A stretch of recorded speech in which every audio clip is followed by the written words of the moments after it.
வசிஷ்ட மகா கணபதியே நமக. வணக்கம். இன்றைய ஜோதிட தலைப்பு மாங்கல்ய தோஷம் என்றால் என்ன, மாங்கல்ய தோஷத்தினால் எந்த மாதிரியான பிரச்சனைகள் திருமண வாழ்வில் வரும் என்பதை பற்றி பார்க்க இருக்கின்றோம். அதற்கு முன்னாடி என்னுடைய சேனலை நீங்கள் சப்ஸ்கிரைப் பண்ணலன்னா சப்ஸ்கிரைப் பண்ணிக்கங்க. உங்களுடைய நண்பர்களுக்கும் உறவுகளுக்கும் ஷேர் பண்ணுங்க. பெல் ஐக்கானை மறக்காமல் ப்ரெஸ் பண்ணுங்க. அப்போதான் என்னுடைய வீடியோ பதிவானது உங்களுக்கு வந்தடையும். ஜோதிடம் சார்ந்த பல்வேறு கருத்துக்கள் உங்களுக்கும் கிடைக்கப்பெறும். நன்றி. இப்போ தலைப்பில் போகலாம். மாங்கல்ய தோஷம். இப்போ ஜாதகத்தில் இந்த மாங்கல்ய ஸ்தானம் அப்படிங்கிறது ஒரு ஜாதகத்தில் பெண்ணை தான் குறிக்கும். பெண்ணுடைய ஜாதகத்துக்கு தான் இந்த மாங்கல்யம் தோஷம் இருக்குதா இல்லையான்னு பார்க்கணும். ஆண்கள் ஜாதகத்தில் இதை பார்க்கக்கூடாது. ஆண்களுக்கு மாங்கல்ய ஸ்தானம் அப்படின்னு ஒன்று இல்லை. ஆனால் பெண் ஜாதகத்தில் லக்னத்திற்கு 8ஆம் இடத்தை நாம் மாங்கல்ய ஸ்தானம் என்றும், செவ்வாய் பகவானை மங்களன் மாங்கல்ய காரகன் அப்படின்னு நம்ம சொல்றோம். அப்போ எப்பொழுதுமே பெண்களுடைய ஜாதகத்துல எந்த லக்னமாக இருந்தாலும் சரி, மாங்கல்யத்திற்கு காரகத்துவம் வைக்கின்ற அந்த செவ்வாய் பகவான் நல்ல நிலையில் இருக்கும். செவ்வாய் ராகுடன் இணையக்கூடாது, செவ்வாய் சனியுடைய இணையக்கூடாது, செவ்வாய் கேதுவுடைய இணையக்கூடாது, செவ்வாய் அஸ்தங்கம் அடையக்கூடாது, செவ்வாய் வக்ரம் அடையக்கூடாது. இப்படிலாம் இருந்ததுன்னு சொன்னா கண்டிப்பா செவ்வாய் கெடும். பெண்கள் ஜாதகத்தில் செவ்வாய் ராகுடன் இணையும் பொழுது அங்கு தவறு. செவ்வாயுடைய காரகத்தும் டிஸ்டர்ப் அடையும்.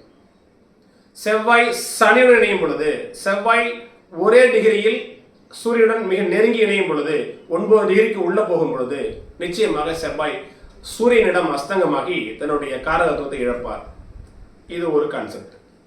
அதே மாதிரி பெண்கள் ஜாதகத்தில் லக்னத்திற்கு 8ஆம் இடத்தில் பாவ கிரகங்களுடைய தொடர்பு, 8ஆம் பாவாதிபதியினுடைய நிலை, இதெல்லாம் கணக்கிட்டு தான் நம்ம அவங்களுக்கு மாங்கல்ய தோஷம் இருக்குதா இல்லையா அப்படின்னு பார்க்கணும். ஒருவேளை மாங்கல்ய தோஷம் இருந்ததுன்னு சொன்னா, ஃபார் எக்ஸாம்பிள் இப்போ கன்னி லக்னம் வச்சுங்களேன். அடிக்கடி நான் இந்த லக்னம் தான் சொல்றேன். கன்னி லக்னம் ஏன்னு சொன்னா, கன்னி லக்னத்திற்கு 8 செவ்வாய் அட்டமாதிபதி என்கின்ற தோஷத்தை எழுத்துகின்ற ஒரு காரணமா ஒருவர். கன்னி லக்னத்திற்கு யார் அதிபதினு சொன்னா, புதன் பகவான் அதிபதி. இந்த புதனுக்கு எனிமையாக பகையாக வருபவர் யாருன்னா செவ்வாய் பகவான். அவர் அட்டமாதிபதி. நான் அடிக்கடி சொல்றது உண்டு, அட்டமாதிபதி எங்க நின்றாலும் பஞ்சாயத்து தான். அப்ப இந்த கன்னி லக்னத்திற்கு 8ஆம் பாவாதிபதியான செவ்வாய் அதுக்கு நீசமடையலாமான்னா அதுவும் தப்பு. ஏன்னா மாங்கல்ய ஸ்தானத்திற்கு அதிபதி அவர் தான். நீசமாகலாமா? அதுவும் தப்பு. கடகத்தில் நீசமானால் அதுவும் தப்பு. மாங்கல்ய பாக்கியம் குறைவு அப்படின்னு அர்த்தம். அப்ப 8ஆம் இடத்தில் ராகு கேது போன்ற கிரகங்கள் இருக்கலாமா? கடுமையான தப்பு. கன்னி லக்னம் 8ஆம் இடத்துல ராகு தப்பு. பெண் ஜாதகத்தில் இருக்கும் பொழுது ராகு தசை நடப்படுவதுனா, திருமண காலகட்டங்களில் ராகுமக தசை வந்துச்சுன்னு சொன்னா நிச்சயமாக தவறு. சப்போஸ் அந்த ராகுவிற்கு லக்ன சுபருடைய இணைவு கிடைச்சதுன்னா அந்த 8ல் அமர்ந்த ராகுவால் மிகப்பெரிய சிக்கல்கள் வராது. சரிங்களா? இப்ப கன்னி லக்னத்துக்கு சுபர் யாரு? சுக்கிரன், இயற்கை சுபர். அவர் சுக்கிரன் 8ஆம் இடத்தில் அமரும் பொழுது, கலஸ்தரக்காரகன் சுக்கிரன் 8ல் மறைந்தாலும் கூட அந்த சுக்கிரனுடைய இணைவு ராகுவை பலப்படுத்தும். அங்கே ராகு மகதசை வரும் பொழுது மிகப்பெரிய அளவிற்கு கெடுதலை செய்யாது. ஆக ஒரு ஜாதகத்துல, பெண்கள் ஜாதகத்துல 8ஆம் இடம் என்பது மாங்கல்ய ஸ்தானம், செவ்வாய் என்பது மாங்கல்ய காரகன். அப்ப 8ஆம் பாவாதிபதி, 8ல் அமர்ந்த கிரகம் செவ்வாய், இந்த மூன்றத்தையும் நம்ம கணக்கெடுத்து தான் அந்த பெண்ணிற்கு அந்த திருமண காலகட்டத்தில் என்ன மாதிரியான பிரச்சனை வரும் அப்படின்னு நம்ம சொல்லுவோம். சரிங்களா? இப்போ இன்னொரு எடுத்துக்காட்டு சொல்லலாம். இப்போ மேஷ லக்னம். மேஷ லக்னத்துக்கு 8 செவ்வாய் தான். 8ஆம் இடத்துல ஆட்சி பெற்றிருக்கிறார். நல்லதா அப்படின்னு சொன்னா மிகப்பெரிய அளவுக்கு டிஸ்டர்ப் பண்ண மாட்டார். ஏன்னா லக்னாதிபதியும் கூட அவர் 8ஆம் பாவாதிபதி ஆட்சி பெறுகிறார். மிகப்பெரிய அளவுக்கு தொந்தரவு தர மாட்டார். சரிங்களா? அப்ப மேஷ லக்னத்திற்கு 8ஆம் இடத்தில் செவ்வாய் ஆட்சி பெறும் பொழுது அது செவ்வாய் தோஷம் என்றோ அல்லது அது மாங்கல்ய தோஷம் என்றோ நம்ம எடுத்துக்கொள்ள கூடாது. ஏன்னா அவர் லக்னாதிபதி, கெடுக்க மாட்டார். சரிங்களா? அப்போ இந்த செவ்வாய் லக்ன அசுபரோடு இணையும் பொழுது நிச்சயமாக பகை கிரகம் மாறிடுவார். இப்ப மேஷ லக்னத்துக்கு பாவர் யாரு? சனி, பாதகாதிபதியும் கூட. அப்போ மேஷ லக்னத்திற்கு 8ஆம் இடத்தில் செவ்வாய் அமர்ந்து இந்த செவ்வாயுடன் சனி தொடர்பில் இருந்து அப்பொழுது உங்களுக்கு செவ்வாய் திசை வரும் பொழுது நிச்சயமாக ட்ரபிள் பண்ணும். ஏன்னா அந்த சனியினுடைய இணைவு செவ்வாயை கெடுத்து விடும். அந்த நேரத்தில் செவ்வாய் திசை வரும் பொழுது நிச்சயமாக திருமணம் சார்ந்த வகைகளில், உடல்நலம் சார்ந்த வகைகளில் பிரச்சனையை ஏற்படுத்தும். சரிங்களா? சரி, வேற ஒன்று எடுத்துக்கிட்டு சொல்லலாம். இப்போ சிம்ம லக்னம். சிம்ம லக்னத்திற்கு 8ஆம் இடம் என்பது உங்களுக்கு மீனமனை. சிம்ம லக்னம் 8க்குடைய ஸ்தானம் வந்து மீனமனை. சரிங்களா? அப்போ இது ஒரு பெண் ஜாதகம்னு வச்சுங்களேன். அப்போ 8ஆம் இடத்தில் உங்களுக்கு சனி அமரலாமான்னா அமரவே கூடாது. ஏன்னா சிம்ம லக்னத்திற்கு சனி யாரு? கடுமையான ஒரு பகை கிரகம், 7க்குடைய கிரகம். அவன் மாரகாதிபதி, திருமணத்துக்கான அதிபதி. அவர் போய் 8ஆம் இடத்தில் அமர்கிறார். அப்ப 7ஆம் பாவாதிபதி 8ஆம் இடத்தில் மறைகிறார். சனியினுடைய இருப்பினால் மீனமனை கெடுது. அதோட 8ஆம் பாவாதிபதியான குருவும் நல்ல நிலையில் இல்லை அப்படின்னு சொன்னா, செவ்வாயும் கெட்டு போச்சுன்னு சொன்னா, அந்த நேரத்துல சனி திசை வருதுன்னு சொன்னா நிச்சயமாக ஜாதகருக்கு, பெண் ஜாதகத்துக்கு நிச்சயமா திருமண வாழ்க்கையில் பிரச்சனை ஏற்படுத்தும்.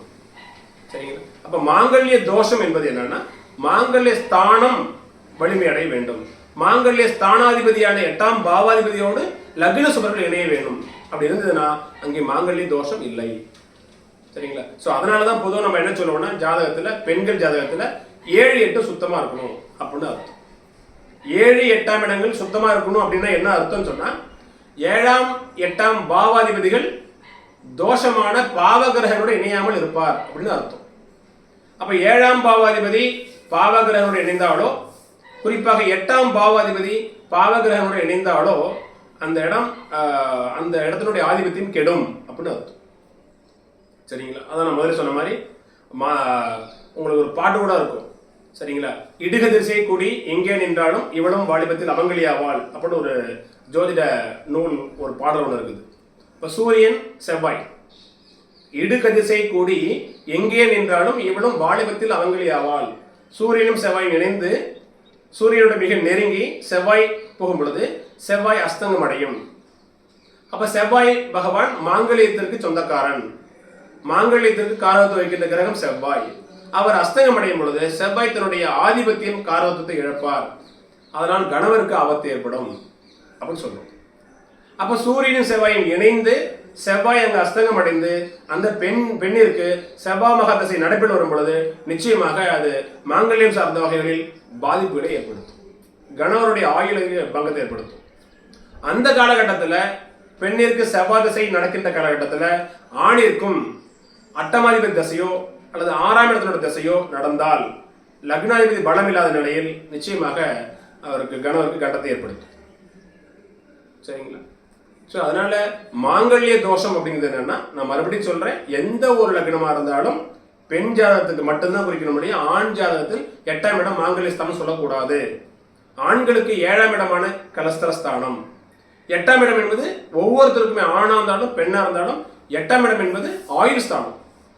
ஆண் ஜாதகத்திலையும் பெண் ஜாதகத்திலையும் 8ஆம் இடம் என்பது ஆயுள் ஸ்தானம்.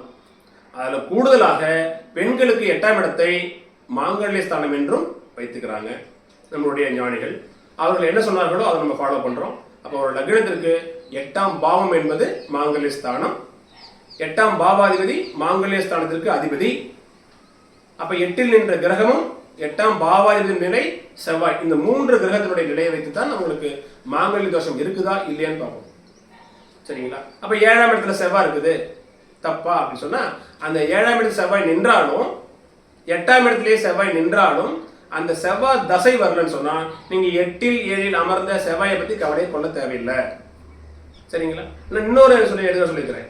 இப்ப மிதுன லக்னம், மிதுன லக்னத்திற்கு செவ்வாய் யாரு? கடுமையான பகை கிரகம், 6க்குடைய கிரகம். மிதுன லக்னத்திற்கு 6ஆம் பாவாதிபதி செவ்வாய்.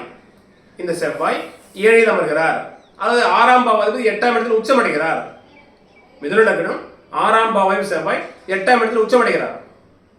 நல்லதா? நல்லது இல்ல, தப்பு. 8ஆம் இடம் செவ்வாய் உச்சமடைகிறார், தப்பு. ஆனா ஆட்சி உச்சம் பெற்ற கிரகங்கள் தோஷத்தை ஏற்படுத்தாதுன்னு சொன்னாலும் கூட செவ்வாய் அங்க லக்ன அசுபராக வருவதால் அவர் ஒரு துஸ்தானத்துக்கு அதிபதி மற்றொரு துஸ்தானத்தில் அமர்கிறார். இந்த இடத்துல இது வந்து என்ன சொல்றது, நல்ல ஒரு அதிர்ஷ்டம் அப்படின்னு சொல்ல முடியாது. 6ஆம் பாவாதிபதி 8ஆம் இடத்தில் அமர்கிறார், 8க்குடையவன் 12ஆம் இடத்தில் அமர்கிறார் அப்படின்னா இது ஒரு திடீர் அதிர்ஷ்டம் அப்படின்னு நம்ம சொல்ல முடியாது. ஏன்னா மிதுன லக்னத்திற்கு செவ்வாய் வந்து ஒரு கடுமையான ஒரு பயங்கரர். சத்துருஸ்தானாதிபதி. கடன், நோய், வம்பு, வழக்கு, சிக்கல், அசிங்கம், கேவலம்னு கொடுக்கக்கூடிய செவ்வாயுடைய காரகத்துவம் சார்ந்த வகையில் பாதிப்பை ஏற்படுத்துவார். அப்ப 6ஆம் பாவாதிபதியான செவ்வாய் 8ஆம் இடத்தில் உச்சம் பெறும் பொழுது, உச்சம் பெற்று லக்னத்துக்கு 2ஆம் இடத்தை பார்க்கும் பொழுது நிச்சயமாக ஜாதகர் கடுமையான கோபக்காரராகவும் வாக்குவாதம் விதண்டாவாதம் பேசுகின்றவராகவும் இருப்பார். வம்பு வழக்கில் ஈடுபடுவார். சரிங்களா? தைரியம், வீரியம், தன்னம்பிக்கை, கீர்த்தி, புகழ் அத்தனையும் கெடுக்கும். என்ன செவ்வாயுடைய பார்வை. அப்போ இந்த நேரத்துல 6ஆம் பாவாதிபதி செவ்வாய் லக்ன அசுபராக இருந்து 8ஆம் இடத்தில் உச்சம் பெறும் பொழுது, செவ்வாய் திசை வரும் பொழுது நிச்சயமாக கெடுதலை தரும். செவ்வாய் திசை வரல, அவர் பிறந்ததே ராகு மகதிசை தான் பிறந்திருக்கிறார் அப்படின்னு சொன்னா அவருக்கு செவ்வாய் மகதிசை வராது. எனவே 8இல் அமர்ந்த செவ்வாய் மாங்கல்ய தோஷத்தை ஏற்படுத்தும் அப்படின்னு நினைக்கவே தேவையில்லை. எந்த ஒரு கிரகமும் தன்னுடைய ஆதிபத்தியத்தையும் காரகத்துவத்தையும் செய்யணும்னு சொன்னா, குறிப்பா ஆதிபத்தியத்தை செய்யணும்னு சொன்னா அந்த பர்டிகுலர் கிரகத்தினுடைய தசாபத்தியில் நடப்பட வரும். இதை நான் அடிக்கடி சொல்றது உண்டு. சரிங்களா? 2இல் ராகு, ராகு திசை வராது, ஆனால் நாகதோஷம் சொல்லிட்டு இருப்பாங்க. 7இல் ராகு, ராகு திசை வராது, ஆனால் நாகதோஷம் சொல்லுவாங்க.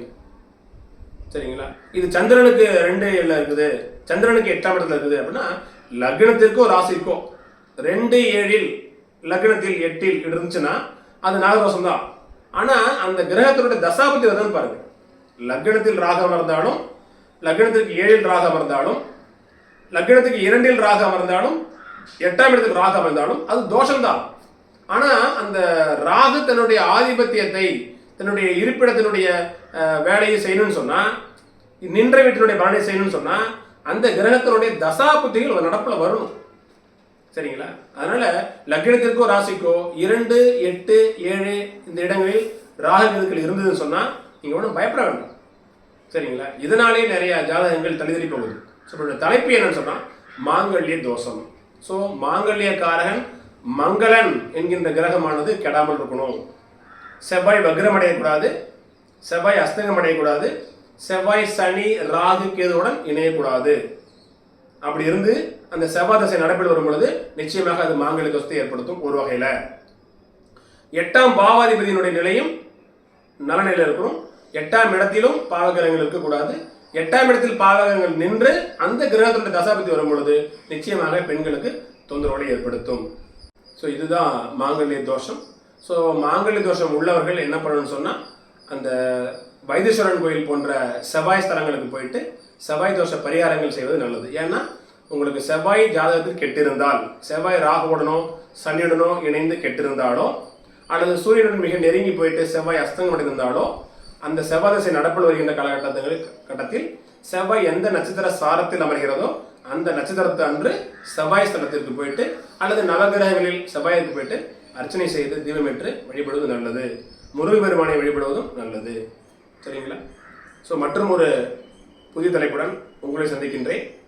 ஜோதிடம் பார்க்க டிஸ்கிரிப்ஷனில் கொடுக்கப்பட்டுள்ள என்னுடைய வாட்ஸ்அப் நம்பருக்கு தொடர்பு கொள்ளுங்கள். நன்றி, வணக்கம்.